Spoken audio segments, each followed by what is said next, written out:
Some of the best coaches use the philosophy of tell, show, do. Tell them what they need to do to get back on track, show them how to do it, and then watch them as they do it. Tell, show, do.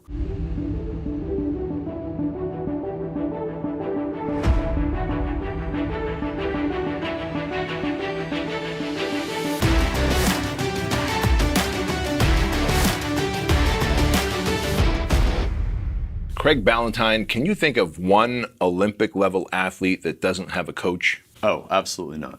Absolutely not.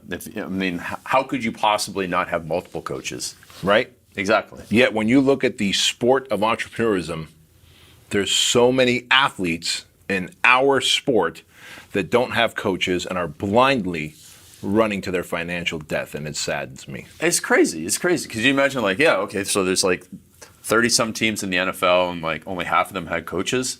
Yeah. The half that didn't have coaches would be the half that was losing all the time. Yeah. And it's so common sense to everyone. If you're watching this or listening to this right now, you're like, yeah, duh, guys. Duh. Every athlete has a coach. Every team has a coach.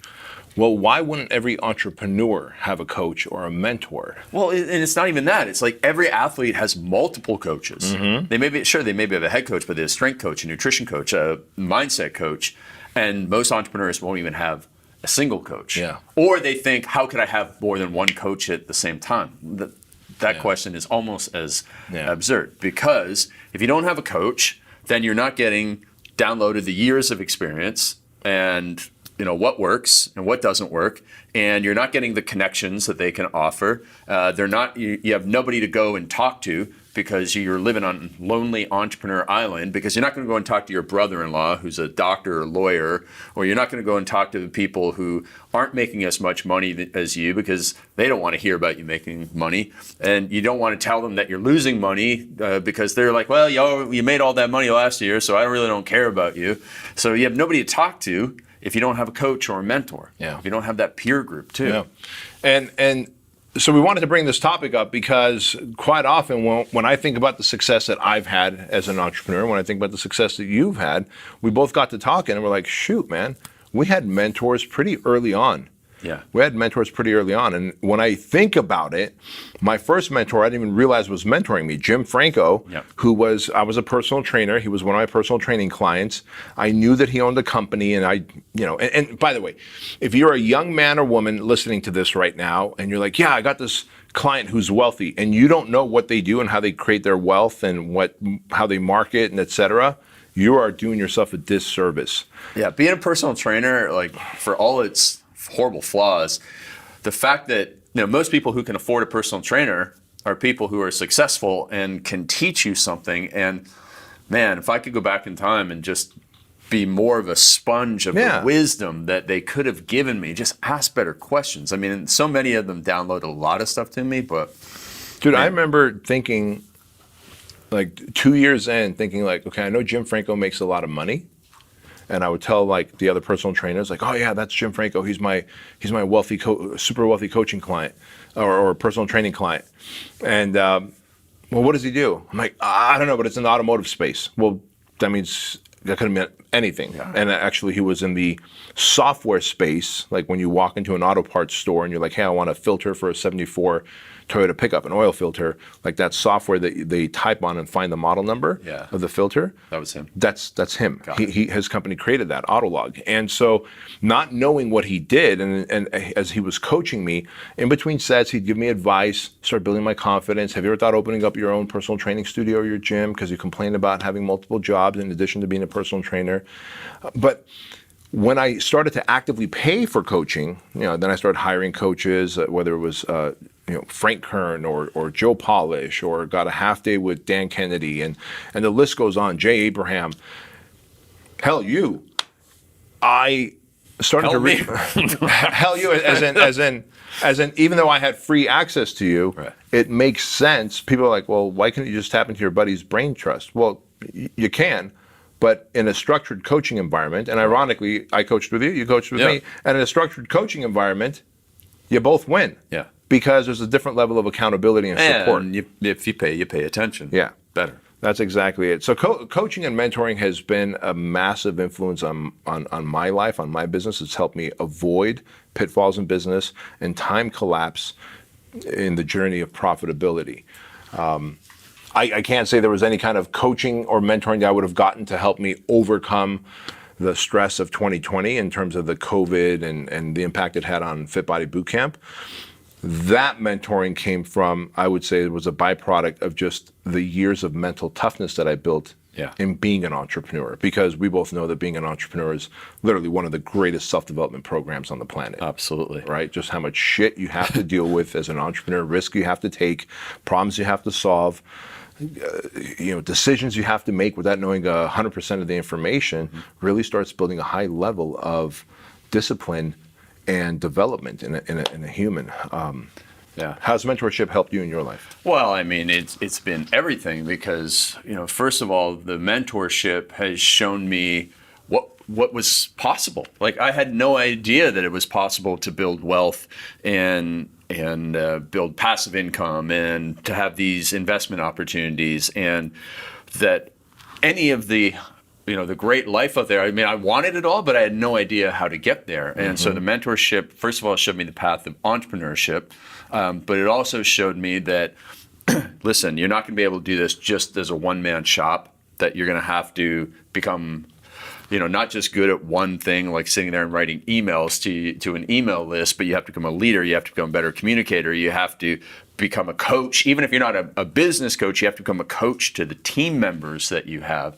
And it's really been that personal development where, sure, as an entrepreneur, I became semi-successful, but it was I grew into a man faster, better, more well-rounded, by being an entrepreneur and being mentored through that by someone who had been there and done that, achieved what I wanted to achieve, had all that experience, and was able to download that to me. And if I was trying to figure it all out on my own, I mean, it would have taken me, I don't know if I'd ever be where I am now. And also the connections. The mentor can, connect the dots, can introduce you to the people that you need to know. They open doors. They absolutely They open doors that would otherwise take you years. If you were lucky enough, it would take you years to open those doors. More likely, probably never, because when someone says, hey, here's a friend of mine, Craig, I want you to meet, and the person that you're introducing you to already trusts me, like, it's a done deal. They're going to give you time to hear you out. And that little window of time could mean that opportunity to go into business with that person that you would have never had the ability to access. Yeah, absolutely. And then what a lot of people don't realize is that there's a flip side to what the mentor can do for you in terms of the investment opportunities, the tax savings opportunities. Like, this is definitely where most people have no clue. And, recently a mentor of mine said, Craig, you shouldn't invest like a millionaire, you should invest like a billionaire. And here's what the billionaires do. Here's how they protect their wealth. Here's how they diversify their wealth. And you're not doing half of that. And that was, that's probably like one of the most recent mentorships that has helped me out the most, because, okay, great, I had a mentorship on how to build a network and build a business, but if you don't protect that and get your money to work for you as well as you can, again, that's not something that you're going to find out on your own. Like, this information is definitely not taught to you in college. None of this stuff was. But the reason why I want to talk about mentoring so much is because of what you've done in Fit Body Bootcamp in the last year. You've been able to build a business, massive business that most people would be content to run, but you mentored up Bryce to step into the CEO position. And just before we started this, I was joking that most entrepreneurs walk around thinking no one can do this part of the business as good as me. And we hear this from so many gym owners. Nobody can write the programs for my clients as good as me. And that's horrible thinking. One of our friends, Joel Marion, who is like the Michael Jordan of email copywriting, now has somebody writing all the emails in his business.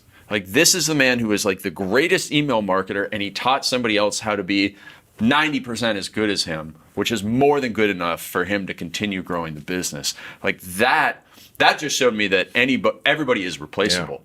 Yeah. And so what were the steps that you take now in mentorship to your team members and your business partners and proteges? How do you mentor them up so that they can really run the business with just some very valuable guidance from you, but not you looking over their shoulder all the time? Yeah. So my plan with Bryce was very deliberate. So Bryce is still a Fit Body Bootcamp franchisee. Yep. He has several Fit Body Bootcamp locations that he and his wife were running. Now his wife runs them, and he, for the last 4 years, was the VP of Fit Body Bootcamp. So I talked him into coming in here.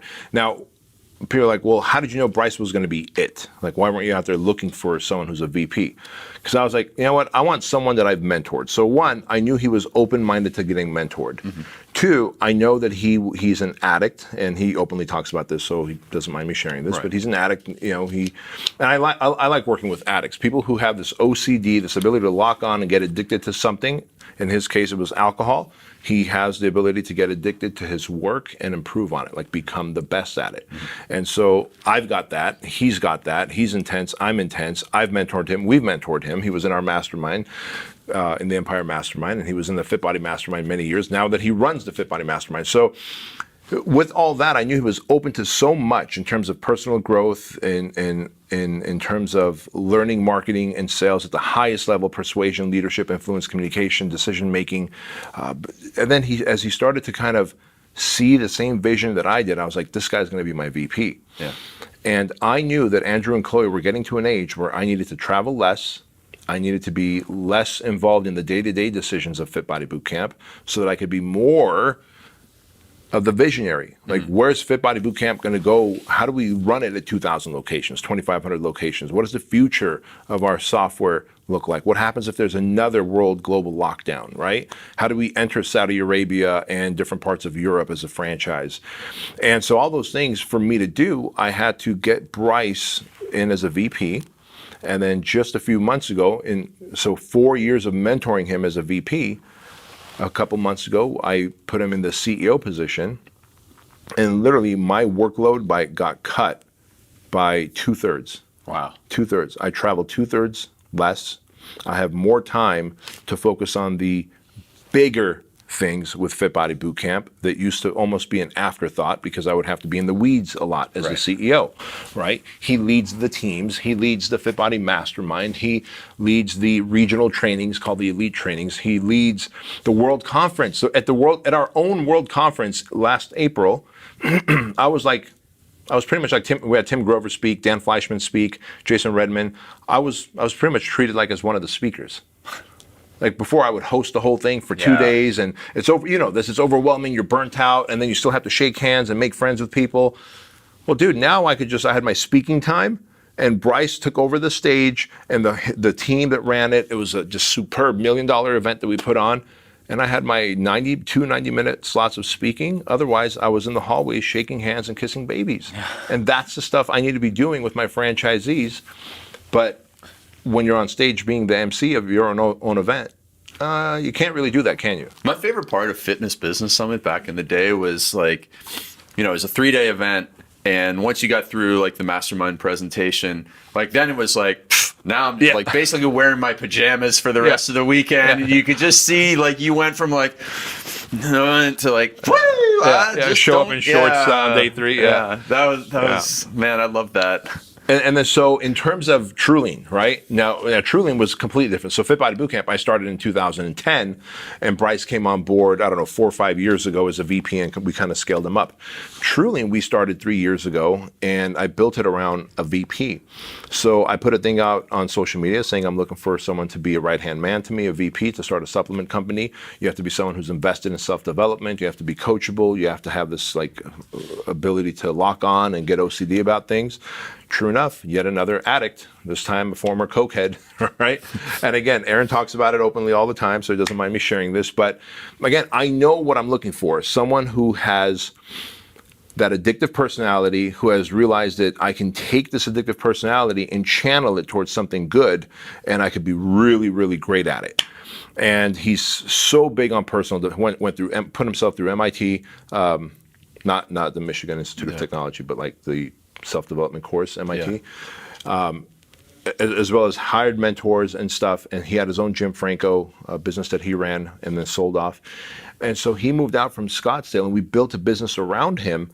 And with Truline, I never even had to be in it like I did with Fit Body. Mm-hmm. And Truline now in 3 years became an 8-figure a year company.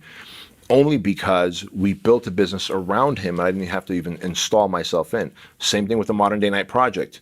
It's Ray and Steve, the Navy SEAL and the Marine, they do the sales, they do the logistics, they run the team of the junior instructors who come in and kind of set the whole thing up that we're going to meet up with later tonight. Tomorrow, at 1 o'clock, I show up to kick off the 75 hours. And then the 5 instructors, along with the 8 junior instructors and 2 medics, run the whole event where I can still do CEO stuff for my companies and still show up and be there. But I'm basically just watching these guys develop. I run my journaling sections, like toxic cognitions and all that stuff. But it's so neat to be able to have, and by the way, people are like, you got a Navy SEAL and a Marine to learn how to sell and to learn how to market and to learn how to like lead and manage people? Yep. Not all those things were factory installed to them. But if you can mentor them, as long as they have the willingness and the desire, you could literally keep cookie cutting different businesses as long as you have people that you can mentor. Now, every single one of these people, from Bryce to Aaron to Ray and Steve, I coach, I mentor, I pour in, I make sure I have time with them. I had lunch yesterday with Ray. 2 days before that, it was with Aaron. Bryce has been out of town in Chicago for our lead training. But all this to say, it's easier for me to pour into 4 or 5 leaders of my companies that I'm mentoring than try and pour into 70 employees, some of which who are like in different states. Yeah. So let's break it down for somebody who's watching this, whether they run a gym and they're like, nobody can write the workouts or, do anything as good as me. I'll never have the trust in them. Or whether they run an auto dealership and they don't believe their sales team is good enough. One of my clients, he's a dentist, and he thought the same thing. Like no one can do a crown. I've learned so much about dentistry. Yeah. No one can do a crown or a bridge as good as me. And we proved him wrong. Someone brand new out of dental school that he mentored for 6 or 8 months. Yeah. Now he works 2 days a week in his own dental practice. So what was the first step? I mean, aside from getting the person, I guess the first step is getting them to believe them. What do you have to do there? Change the belief system, right? You have to change the belief system. And that takes a little bit of like blind faith. Yeah. Right? Well, here's the thing. It's like, I truly believe that everybody's replaceable in any business. And as you were talking, I was trying to think of like, what's an example? Okay, well, Batman. Remember the Batman movies? Yeah. How many people have played Batman? Yeah. Right? And I'm a big believer that what the heck was his name? Bateman? Bale. Yeah. No, Bale. Christian Bale. No, but he was Patrick Bateman in American Psycho. That's why I called him Bateman. Christian Bale I thought was the best. But, he was still like the 9th Batman or whatever, and all those other guys were Batman, and maybe some people thought George Clooney was good. But it was replaceable. Same with James Bond. Right. Even James before Bond that, is same with replaceable. James Bond. Yeah, absolutely. Right? So, if James Bond is replaceable, you're replaceable. So think about that. So, okay, you get over that. You go, okay, because I'm about to coach somebody who says, nobody can write the programs as good as me. And I'm just trying to think how I'm going to have this conversation with them. And, okay, so you get that through that. Now, all right, great. So this dentist is going to be as good as me. Or better. I'm looking to make somebody better than me. I don't want to be the best. I'd much rather have better people around me. What do we do then? We have to figure out, I guess, what are the skill sets? What's the evaluation of where they are right now? Yeah. How do you measure them? What's their KPIs, right? Yeah. And then what's the best way for me to teach them, and what's the best way, for me to challenge them? Because I guess some people, there's going to be some people do respond to that in your face. Some people don't respond to that. So it's when you're mentoring somebody, how do you figure out those aspects? Well, first of all, I found that you might want to get someone who is in line with the way, like, you connect with. Right?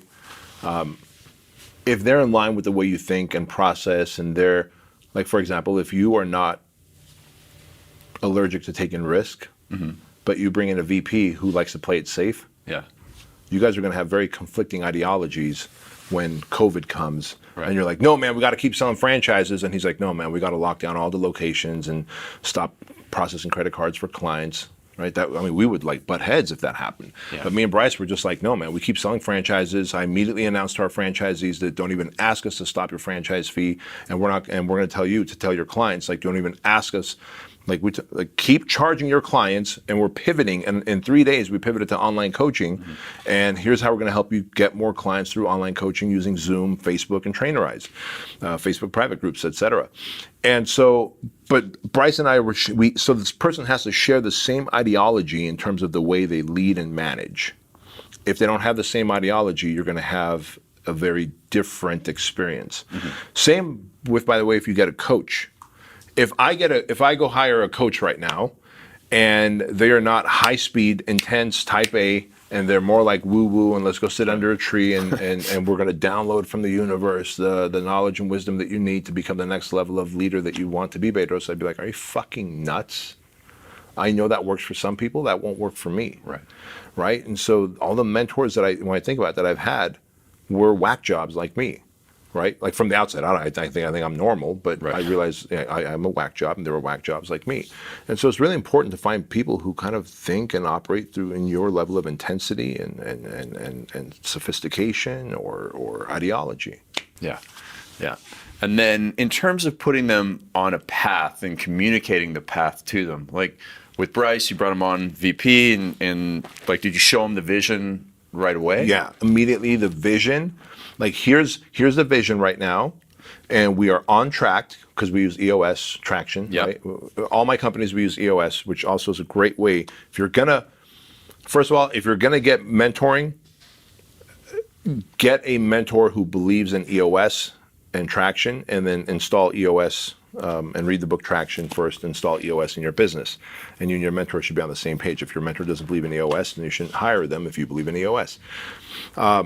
So I was like, hey man, here's the vision. We're currently on track, which means he's our daily mission to get to these to be able to sell 7 franchises a month. We need to get 34 EOIs, expression of interest in right now. But our goal is to get to 2,500 locations, which means we need to sell 12 franchises a month. And as the VP, it's your job to help us get there. Here's all the current lead sources that we have. Some of them are being maxed out, others are not, because we need a couple more sales reps. But even when you do max them out, you're still not going to get the number of EOIs in.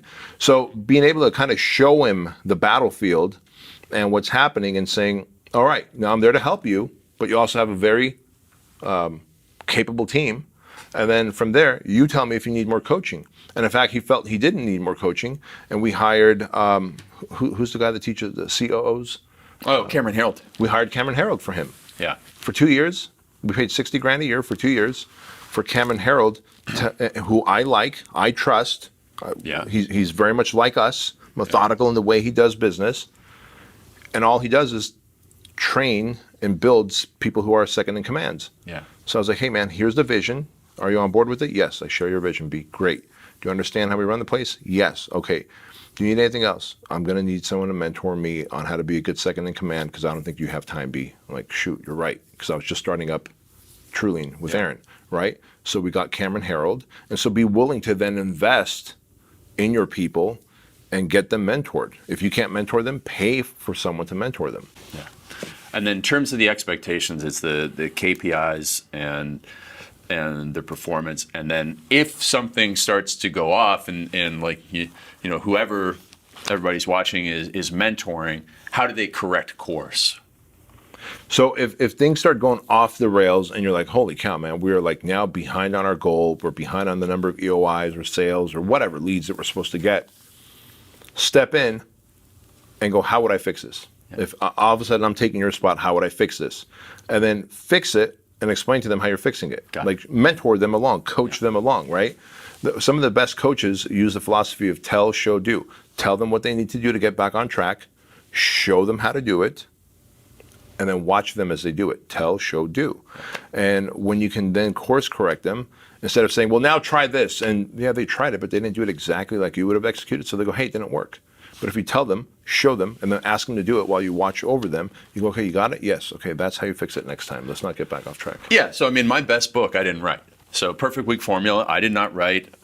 What I did was I got a young guy who, in line with me, very similar, same type of approach, great skills in writing, gave him the first 2 books to write, showed him, this is how I write books, this is how I organize it, had him read all my emails. Then he did the emails, and I would go line by line through the emails, give him feedback, and then from after he wrote a bunch of emails, then I gave him the stories for the book. He would write a chapter. I'd give him line by line feedback, and that was how he took over writing the books and the emails. And then he was actually able to teach another guy to write the emails. So I didn't have to teach the new guy to write emails. So the new guy writes the emails in my voice, and everybody thinks the emails are coming from me. They're my content, they're my stories. They're, he gets it from watching my videos and stuff like that. But I don't actually sit and write our emails anymore. Yeah. And it's all through that mentoring system. And now we're building like a little copy university in our company so that we can bring on more and more and more copywriters, because our business depends so much on cranking out the copy. Right. And as we all know, like, copywriters are good until they're not. Yeah. And then when they lose steam or start burning out, like, you got to have that other person to replace them with. Yeah. And to that point, so important to hire other mentors to coach, like, leaders in your team if you don't have the time or desire or capability. There was a period where Aaron and I decided it was smart for him to hire you. Yeah. And so Aaron worked with you, and still many of the things that you instilled in him we use, but one of the things that I really, really love that we use is that war room. Yeah. When we have our morning that war marketing room. meeting. Yeah. That marketing meeting does so much for us. And now I'm part of that. Oh, cool. And yeah, so I get to sit in and watch and see and just, okay, this is why we're growing. Because I feel like, man, Trulian was growing so quick, I started almost losing track. Oh, that's great. Huh? Yeah, good problem to have, but also being a control freak, I wanted to keep my finger on the pulse. So anyhow, whether it's getting mentoring or mentoring others, like, if you want to win your freedom, financial freedom, time freedom, you have to find the shortcuts, and that means get people to mentor you who have done what you want to do. And then when you're ready to step away from what you're doing, because think about it, sooner or later, you're either going to get too old, long in the tooth. Dan Kennedy says, sooner or later, everyone turns lame. Yeah, everyone goes lame. Yeah. So you're either going to get long in the tooth, or your life priorities are going to change, and you're like, hey, I don't think I want to travel so much or do this or do that. What are you going to do, close your business down? Or, God forbid, you might get sick or hit by a bus. So one way or another, you're going to have to get replaced. And so you might as well find the person to replace you and start coaching them up in the unforeseen situation that you do get hit by a bus or decide to have a life catastrophe. Should you decide to have that life catastrophe? Some people do, man. Some people just, like, life is too good for them and they decide to just fuck it up. Yeah, that's true. Because that was the previous podcast we did. Go listen to the whatever one it is. But yeah, people fuck up their own lives because they've got nothing else to do. You create a life catastrophe. You better have a second in command who can lead the charge while you're fucking your shit up. Exactly. I got a little blood sugar now. I'm ready to go. Yeah, me too. All right. Well, listen, last thing I'll say is that after you've found a mentor, you got to be a mentor. You actually, the teacher learns more than the student. So make sure that you are mentoring people. It'll make you better as a communicator, make you better as a business person, and it'll pay it forward and backward. All right, so guys, listen, if you like this episode, and we know you did, give us a 5-star review, comments on iTunes as well. Take a screenshot of this, tag Craig, tag me, and tag your mama. We'll see you later.